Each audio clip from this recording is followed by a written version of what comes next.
Semua orang pasti kalian ini pasti pernah FWB kan? Pernah nggak? Waduh, di kamera jangan dulu, jangan. Sendiri yaitu melakukan hubungan seksual yang di luar menikah pastinya, yang tanpa ada komitmen, mungkin komitmen menikah ataupun pacaran. Nah itu jatuhnya kayak teman terima mesra deh gitu. Tanya dokter yuk. Halo sahabat NK, balik lagi nih bersama kita di Tanya Dokter yuk. Udah lama banget ya dok, ya ampun. Setahun ya? Ya hampir setahun lebih kita nggak edukasi sahabat NK nih. Iya benar. Nah sekarang kita pengen mulai lagi ya Iya, untuk benar. mengedukasi semua sahabat NK mengenai beberapa macam perbincangan yang lagi viral deh dok. Ya yang pastinya di bidang kesehatan ya. Yes, betul sekali. Nah, untuk episode kali ini Apa nih yang sangat lagi viral? menarik, sangat menarik banget nih Viral dok. nih, Nggak sabar viral. buat Oh, tanya. oke. Oke, untuk tema kali ini adalah mengenai bahaya FWB untuk kesehatan seksual. FWB, Friends with Benefit? Yes, betul oke. sekali. Oke, gini dok. Kalau secara medis mungkin dokter bisa nyampe ini kira-kira friends with benefit itu apaan sih dok? Sebenarnya secara umum dulu ya, karena kan pasti semua orang pasti kalian ini pasti pernah FWB kan? Pernah nggak? Waduh, di kamera jangan dulu, jangan. Ntar kita ngomongin di luar aja. Ya, Friends with Benefit itu kan kalau misalnya kita zaman dulu tuh bilangnya ini teman tapi mesra. Oh, Ya, TTM. tapi Oke. anak Gen Z bilangnya sekarang FWB, Oh, iya. Friends with Benefit, yang Oke. dimana itu nggak ada komitmen, Oke. nggak ada pakai perasaan, tapi kebanyakan orang tapi masalah artikannya, jadi kayak berhubungan kita nggak ada komitmen tapi having sex. Oke. Nah pastinya kan untuk hal seperti itu kan masih tabu banget ya di Indonesia Betul, ya. betul sekali. Nah tapi hal yang kayak gitu tuh banyak dilakukan sama anak remaja, bahkan yang belum menikah gitu. Pasti kan itu banyak menimbulkan pro dan kontra dan resiko kan pastinya gitu. Betul. Jadi kalau untuk dalam medis sendiri yaitu melakukan hubungan seksual yang di luar menikah pastinya, yang tanpa ada komitmen, mungkin komitmen menikah ataupun pacaran. Nah itu jatuhnya kayak teman terima mesra deh gitu. Mungkin gini kali ya, kalau untuk FWB sendiri tuh juga bisa dilakukan sama yang sudah menikah, tapi Oh di bisa, iya, luar pasangan lain gitu ya. Iya itu bisa. Oh, Oke, sahabat NK ini jangan sampai salah paham ya. Kita lagi mau bahas tentang lebih ke spesifik kesehatannya. Resiko FWB itu apa sih Nah, sebenarnya? itu pertanyaanku loh dok. Oke, yang pertama yang mau aku tanya dulu, resikonya tuh apa sih dok? Secara umum dulu deh. Secara umum udah pasti ya, kalau untuk psikologis kebanyakan pasti rata-ratanya perempuan yang dirugikan. Nah, Oke. karena kan pasti perempuan mengharapkan ada kepastian nih kalau dalam hubungan, apalagi kalau udah sampai mengarah ke having sex gitu kan. Satu, Betul. kalau psikologis pasti stres dong, stres psiko tuh pasti ada, yang dimana perempuan tidak mendapatkan kepastian. Nah, yang kedua untuk bagian kesehatannya adalah resiko terkena penyakit menular seksual. Nah, itu yang banyak sekali terjadi. Nah, yang ketiga adalah kehamilan yang tidak diinginkan. Udah pasti dong, karena kan yang melakukan free sex otomatis beresiko pasti hamil nantinya. Betul. Kalau tidak aman. Ya, untung-untungan ya. Benar. Untung-untungan.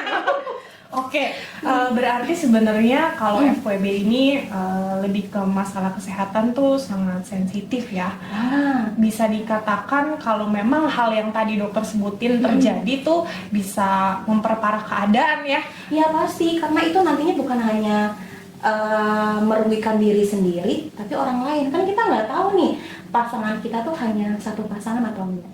Oke, Nah, betul. iya kan? Ya. Yang namanya aja beresiko penyakit menular seksual, otomatis bisa menularkan. Oke. Gitu. Karena lebih dari satu gitu. ya. Benar gitu. Oke dok. Jadi kalau secara FWB ini pengertian tadi dokter sebutkan menarik nih dok. Kira-kira apa aja sih dok penyakit yang tadi dokter bilang menular seksual tuh apa aja gitu dok? Nah, gini, penyakit menular seksual kalau untuk dijabarkan tuh banyak banget. Banyak jenisnya gitu. Dan Kalau yang sekarang sering deh dok, yang sering yang paling berobat. berobat ya. Iya. Nih, jujur kasus di Jakarta cukup banyak untuk penyakit menular seksual. Salah satunya itu adalah sifilis. Pernah dengar sifilis? Oh iya. Nah, gonore itu seperti kencing nanah. Oke. Kutil kelamin, terus bisa bahkan beresiko untuk terjadi HIV. Itu yang banyak terjadi gitu, yang beresiko dari FWB ini gitu. Oke. Jadi setahu aku ya, HIV tuh yang paling parah ya dok ya? Iya. Kira-kira itu termasuk IMS tapi beda nggak sih dok sama penyakit-penyakit lain? Nah, jadi HIV itu penyakit menular seksual, bedanya hanya dari contohnya nih, kalau HIV virusnya, tapi kalau sifilis, gonore itu bakterinya, ada nama jenis bakterinya gitu, dan setiap gejalanya tuh beda-beda gitu. Jadi yang FWB ini bisa aja terkena penyakit ya? Iya. Penyakitnya tuh bisa tadi macam-macam, banyak. termasuk yang HIV ini ya. Tapi setahu aku ya, benerin kalau salah, HIV tuh bisa menular dari segi yang lain ya dok, nggak cuma seksual aja ya? Nah, jadi gini ya, aku jelasin dulu. Kenapa sih FWB itu bisa menyebabkan penyakit menular seksual? Gitu. Karena FWB itu kan kita otomatis nggak ada komitmen dan kita nggak tahu nih background pasangan kita seperti apa, seksualitasnya kan. Kita nggak tahu apakah dia sudah bergonta-ganti pasangan apa enggak, riwayatnya sebelum gimana, sebelum sama pasangannya gimana, dan pada saat kita berhubungan seksual kita tuh aman nggak sih? Kata amannya ini itu tuh kita tahu nggak sih pasangan kita ini nggak terkena penyakit? Nah, pada saat juga berhubungan seksual, apakah kita memakai pengaman atau enggaknya? Nah, itu ya kenapa bisa berisiko penyakit menular seksual gitu. Oke. Jadi karena HIV mungkin salah satu gejalanya itu karena infeksi menular seksual ini. Nah, iya. Jadi gini, penularan dari penyakit menular seksual ini, kalau penyakit menular seksual seperti gonore, sifilis, itu tuh menularnya melalui hubungan seksual vagina, oral maupun anal. Nah, kalau HIV juga bisa menularkan melalui hubungan seksual dan bisa melalui darah juga. Nah, jadi kalau untuk darah itu tuh biasanya nanti, contoh nih, kita tuh ada pasangan kita atau siapapun lagi berdarah yang memang dia tuh HIV, tertularnya kita kalau misalnya kita ada kontak darah dan kita tuh ada luka juga, jadi masuk ke dalam tubuh. Nah, kenapa kebanyakan orang-orang yang menggunakan penggunaan narkotika bisa menyebabkan HIV karena tukar jarum suntik. Oke, jadi kalau aku bisa ambil kesimpulan nih, HIV tuh gejalanya banyak ya. Sekarang kan kita lagi bahas IMS nih, mungkin nanti dokter kita mau episode selanjutnya kali ya. Topik HIV khusus kali ya. Oh, boleh banget nih dok. Karena sebenarnya kalau kita bahas HIV di sini terlalu banyak kan nanti kalian boring kebanyakan. Oke, berarti kita fokus ke IMS-nya dulu. Benar. Tadi penyakit-penyakit tuh ada sifilis, ada gonore, kutil kelamin, bahkan hepatitis B itu kan masuk penyakit menular seksual. Cuman memang cara penularannya aja kan beda. Jadi kan balik lagi ke yang saya bilang, itu bisa dari oral, vagina maupun anal. Dan kalau hepatitis B itu bisa jadi dari skin to skin, dari cairan tubuh seperti keringat, atau kayak kita menggunakan dengan peralatan tubuh yang sama kayak handuk, kayak gelas, itu bisa menularkan gitu. Nah dok, gejalanya tuh apa aja sih kira-kira? Oke, kalau untuk gejalanya kan pasti setiap penyakit beda-beda dong, tapi ini secara umumnya aja ya. Nah, yang sering terjadi itu untuk gejala penyakit menular seksual dan sering dialami itu pertama kali pasti nyeri pada saat buang air kecil.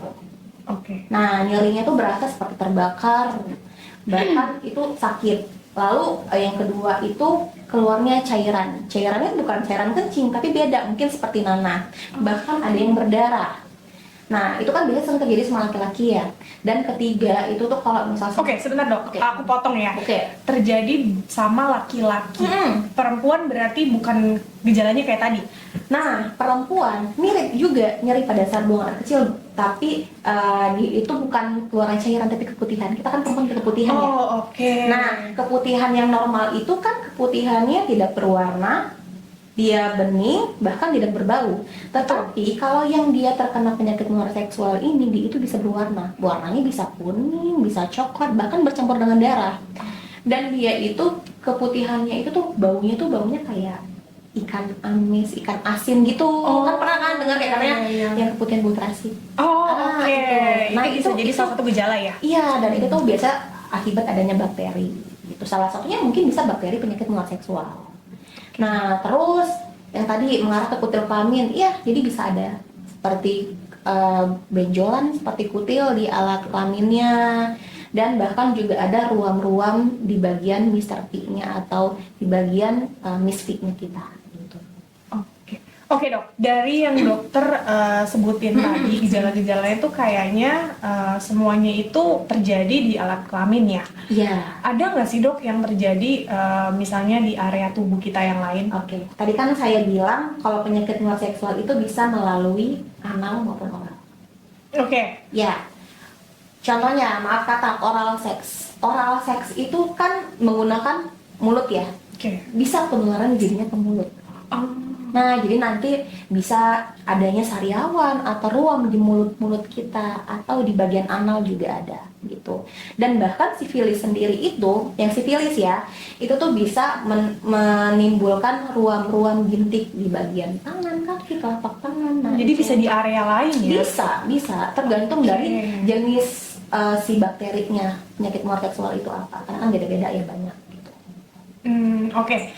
Jadi mungkin gini ya sahabat MK, kalau kalian punya salah satu nih amit-amit ya sebenarnya gejala ini sebaiknya langsung konsultasi aja kali sama dokter ya. Gini, sebaiknya ya kalau misalnya kalian ngerasain gejala yang tadi aku sebutin tadi, pertama yang harus yang kalian lakukan adalah pasti ke dokter. Dan nanti mungkin dokter akan melakukan screening. Jadi tuh sekarang itu dimanapun, di klinik maupun di rumah sakit itu sudah ada screening untuk penyakit menular seksual. Bisa jadi dari pemeriksaan darah, bisa dari pemeriksaan cairan vagina atau Mr. P-nya, dan bisa juga dari cairan kencingnya. Nanti dari situ tuh bisa terlihat kita tuh terkena penyakit apa. Oke. Berarti semua penyakit tersebut bisa di screening ya dok ya? Iya pasti, lebih baik sih kalau kita udah ngerasa oh kita nih aktif nih berhubungan seksual, oh kita bergonta-ganti pasangan nih, oh pasangan kita nggak safety nih, ya sebaiknya kita melakukan screening lebih bagus gitu. Oh oke, nangkep nih. Jadi walaupun kalian berhubungan seksual aktif, tetap kalian harus periksa gitu ya. Wajib. Untuk jaga-jaga ya. Wajib, Itu bisa apalagi- salah satu pencegahan juga ya dok ya? Pencegahan gitu, setidaknya minimal 6 bulan sekali deh kalian cek kesehatan diri kalian dan pasangan kalian. Waduh, resikonya besar sekali ya teman-teman. Karena ya jangka panjang jatuhnya nanti, karena ujung-ujungnya kalau misalnya tidak diobati bisa berisiko untuk masa depan kalian. Contohnya pengen program hamil jadi susah jadinya, pengen punya anak, pengen menikah ya pasti kan. Apalagi sekarang ketika menikah kita sudah ada screening untuk menikah kan, Oh iya, wajib, betul. yang wajib cek HIV, penyakit Vaksin dan itu lain-lainnya. dia. Oke dok, ini aku mau tanya pertanyaan yang mungkin kedengarannya aneh kali ya. Penyakit tersebut kan terjadi karena kita berhubungan seksual, ya kan? Kalau misalnya nih dok, berhubungan seksual menggunakan pengaman, apakah hal itu kemungkinan yang tadi penyakit tadi itu bisa mengurangi atau tetap aja? Oke. Sebenarnya adalah hal yang paling aman untuk berhubungan seksual itu kalau kita tidak dengan satu pasangan memang harus menggunakan pengaman. Itu 60% lebih terlindungi. Oke. Ya, jadi setidaknya mengurangilah resiko walaupun ada tapi sedikit. Contohnya kayak tadi tuh yang saya bilang, penularannya kan bisa dari oral.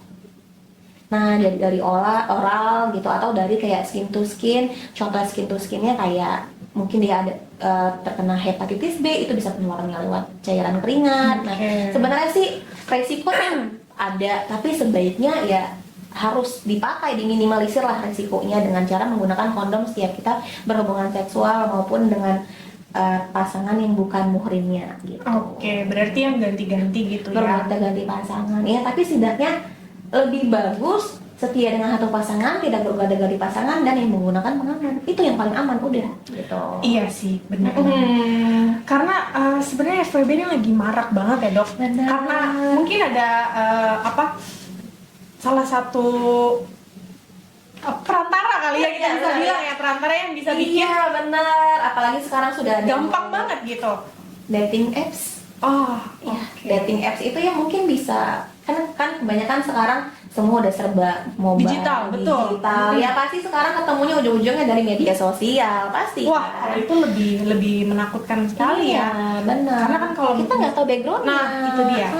kalau kayak mungkin dulu kita kayak yang ketemu saya hai dari sekolah atau apa gitu Mungkin kan, antar teman. antar gitu teman ya. tahu backgroundnya. Tapi kan kalau misalnya kita dari media sosial kita nggak tahu backgroundnya gimana, apakah ini orang beneran atau enggak, fake atau enggak ya. Karena itu tuh makanya resikonya FWB itu tuh, atau seringnya terjadi FWB itu bisa jadi dari itu gitu, maraknya. Oke. Ternyata FWB tuh apa namanya, penularan seksualnya tuh bisa lebih cepat ya dok ya? Iya benar, jadi intinya FWB itu banyak negatifnya deh daripada positifnya. Oke.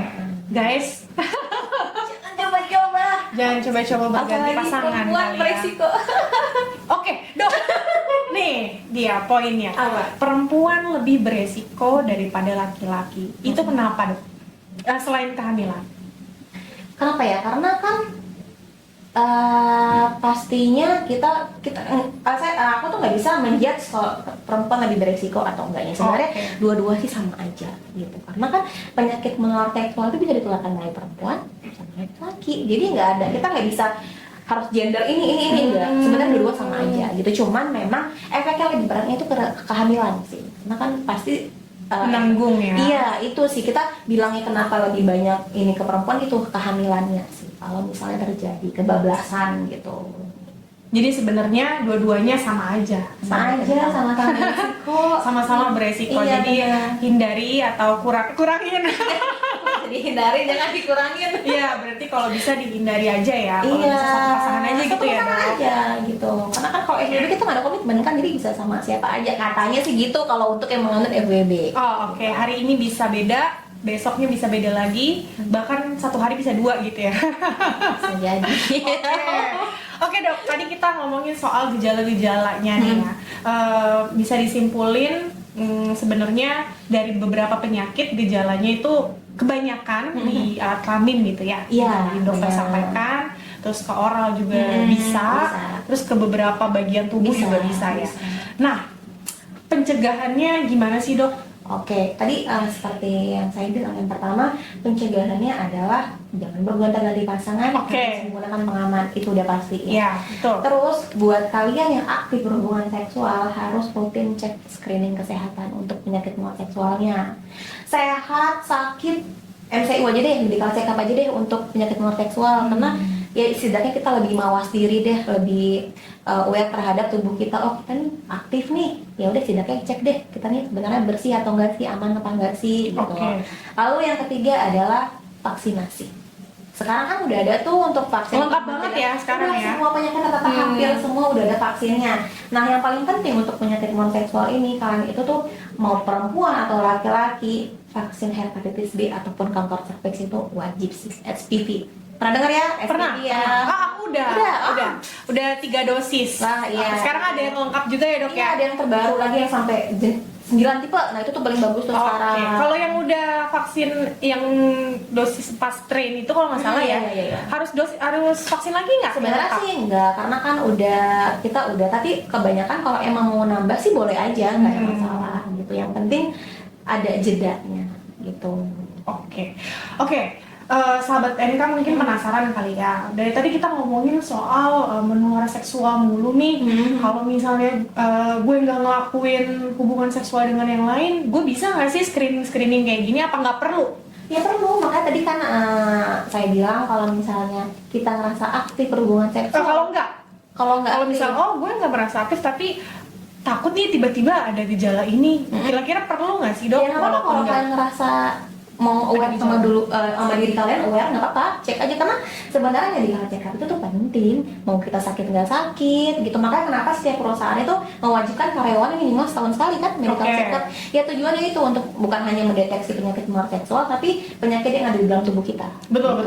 Karena setahu kita mungkin ya, setahu saya juga nih medical check up itu kan lebih ke kesehatan tubuh ya, bukan cuma fokus pada menular seksual. Iya. Berarti sekarang nih udah makin banyak ya medical check up khusus untuk penyakit menular seksual Udah, gitu pastinya. Oke. Ya rata-rata pasti semua klinik, mungkin di klinik kita sendiri juga pasti ada ya untuk screening penyakit menular seksual gitu.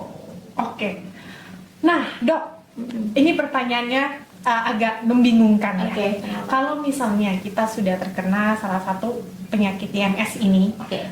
masih bisa nggak sih kita berhubungan seksual? Masih ada nggak sih harapan kita untuk hubungan Oke. seksual? Yang pastinya kalau kita udah terkena ya harus disembuhin dulu, diobati. Oke. Nah, selama kita tidak berobat, kita tuh akan menularkan ke semua orang. Oke, Nah, karena infeksi menular seksual. udah pasti menular.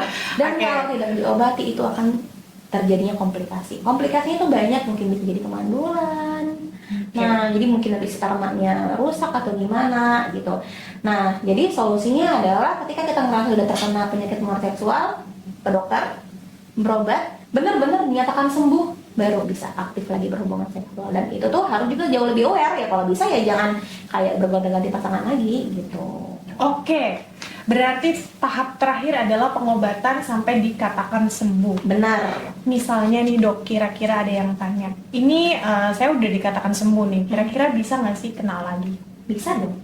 Kenapa enggak gitu? Karena kan kalau kita masih berkelakuan hubungan seksual yang tidak aman ya pasti bisa teresiko kena lagi. Kalau tidak, kalau sehabis hasilnya keluar sembuh, terus kita sudah tidak melakukan hubungan seksual dengan yang lain gitu ya, yang berganti-ganti, kira-kira dari riwayat lama tuh bisa nggak sih Muncul timbul- lagi. muncul lagi? Oh, iya sih, ketika kita sudah dinyatakan sembuh, sudah pengobatannya tuntas, hasil labnya semuanya sudah dinyatakan sembuh, selama kita tidak ada hubungan seksual yang berisiko sih, so far nggak akan ada lagi sih gitu. Yang penting itu dijaga semuanya, obatnya tuntas, benar-benar menyatakan dokter, oh sembuh nih, oh bersih nih. Seharusnya sih nggak ada. Mungkin ini kenapa aku tanya kayak gini ya dok, karena ini bisa jadi salah satu edukasi untuk sahabat NK yang mungkin ya, semoga aja semuanya baik-baik aja dan sehat-sehat aja nih, yang sudah terkena terus bingung nih, aduh kalau gue habis berobat terus sudah sembuh, ada nggak ya yang mau sama gue, kan biasanya ada ketakutan itu kan. Ya gitu. Nah ini udah terjawab berarti. Nah, terus kebanyakan orang malah takut berobat. Nah Karena takut sosial. betul, malu Itu pasti. Nah, justru kalau kalian nggak berobat itu malah jatuhnya bukan merugikan diri kalian sendiri tapi orang lain gitu. Ya kan pasti akan mengeluarkan ke orang lain, itu Lebih bahaya lebih sama bahaya NK. sih gitu.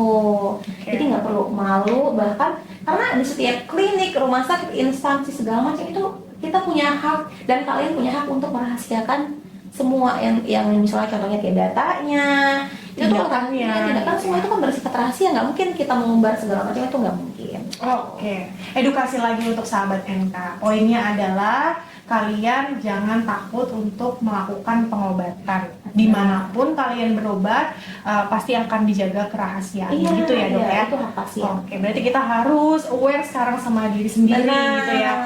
Oke, berarti aku akan tagih janjinya untuk bahas soal HIV. Menarik. Ya, karena HIV tuh mungkin termasuk IMS, gimana dok? Iya, Termasuk dia IMS? penyakit menular seksual, dia itu menular pasti. Oke, tapi punya gejala-gejala ini yang bukan timbul dari menular seksual gitu ya? Iya, dia pokoknya penularan bukan dari seksual tapi dari yang lain juga bisa. Tapi nanti lebih banyak kita bahas di topik selanjutnya. Oke. Nah, udah banyak banget nih. Udah berapa menit nih kita? Jangan sampai 1 jam ya. Iya, nanti kalian boring nggak mau nonton kita sampai habis lagi. Oke, dok, ada yang mau disampaikan nggak buat sahabat NK untuk yang sudah lagi berobat, untuk yang mungkin belum menghindari, silahkan dok. Belum sadar. Belum sadar ya, betul. Yang pastinya, yang paling penting kalian harus safety sex. Oke. Safety sex itu yang paling penting dan jangan sampai merugikan orang lain apalagi diri kamu. Dan no free sex. No free sex. Oke. Semua pasti akan dimudahkan apabila kalian menghindari free sex. Benar. Oke, dok, kayaknya udah banyak banget ya yang kita bahas nih. Semoga aja apa yang kita informasikan ke sahabat NK itu pesannya sampai. Benar. Dan kalian mau tetap dengerin kita lagi nih untuk edukasi-edukasi selanjutnya ya dok ya. Oke, terima kasih. Kalau dok. ada pertanyaan, boleh nggak mereka komen? Oh iya, benar. Gimana nih, kalau ada pertanyaan apa kita nanti bisa jawab satu-satu? Boleh kali ya, jadi buat kalian ingin bertanya boleh komen di bawah ya. Betul. Itu termasuk free konsul loh Bisa jatuhnya. jadi, apalagi nanti mungkin bisa jadi topik kita selanjutnya. Oh iya. Boleh. Benar kan? Benar. benar-benar berarti untuk sahabat NK yang mau tanya-tanya mungkin spesifik di menular seksual atau pengobatan kesehatan yang lain itu boleh nanti kita klasifikasiin lalu kita bahas gitu ya dok ya. Oke, untuk hari ini kayaknya terima kasih ya dok atas waktunya. Sama-sama. Sampai ketemu lagi di episode selanjutnya ya sahabat NK. Dadah. Sehat. Tanya dokter yuk.